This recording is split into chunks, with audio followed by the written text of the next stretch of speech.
Dans ce court-métrage, la presse filmée et le service cinéma des armées communient ensemble dans le gaullisme triomphant. On y chante le prestige de l'homme du 18 juin, on y recycle sans état d'âme des images qui servaient 4 ans plus tôt à glorifier les réalisations françaises.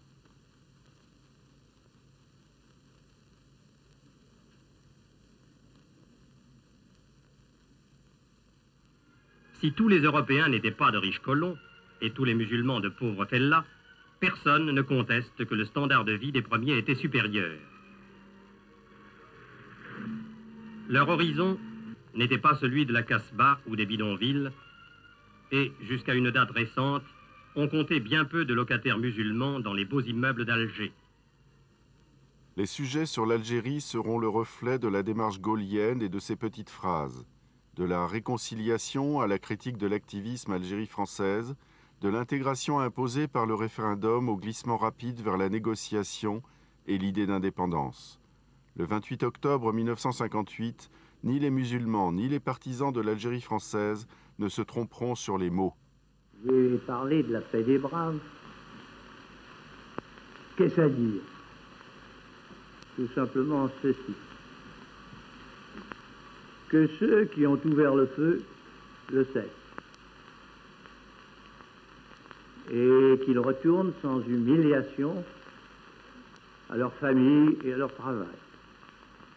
On me dit, mais comment peut-il faire pour arranger la fin des combats? Je réponds, là où ils sont organisés pour la lutte, sur place, il ne tient qu'à leur chef de prendre contact avec le commandement. Le voyage à Alger du Premier ministre, M. Michel Debré, qui est allé s'incliner devant le monument aux morts, désormais historique, d'où partit le mouvement du 13 mai.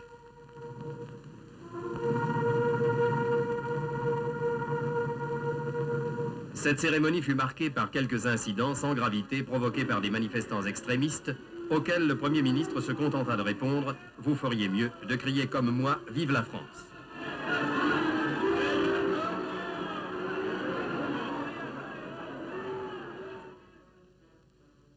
En septembre 1958, le FLN avait constitué le GPRA, gouvernement provisoire de la République algérienne. On le voit ici au Caire, dans un reportage resté inutilisé. Son chef, Ferhat Abbas, rejette peut-être l'appel à la reddition de la paix des braves. L'indépendance est le préalable à toute négociation. Le FLN intensifie ses actions terroristes. Quelques étapes du voyage que le général de Gaulle a effectué en Algérie. Il visite les zones pacifiées du sud oranais à la frontière tunisienne. Il prend un contact direct avec les populations qui lui réservent partout un accueil chaleureux.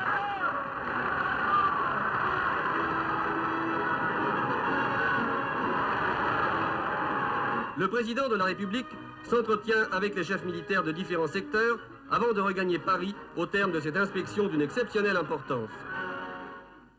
Les actualités des premiers mois de 1959 rendent compte avec parcimonie des opérations militaires. Les militaires sont dans les images, mais pour servir le général-président. Ils ont suivi ses consignes, être maîtres du terrain. Campagne féroce du plan Châle, recrutement massif de harkis, déplacement de population. L'armée arrache à leurs terres et à leurs villages plus de 2 millions de personnes parquées dans de sordides camps de regroupement. La pacification est vécue comme une occupation, mais le FLN doit compter avec la lassitude d'une population épuisée par l'engrenage répression-représailles.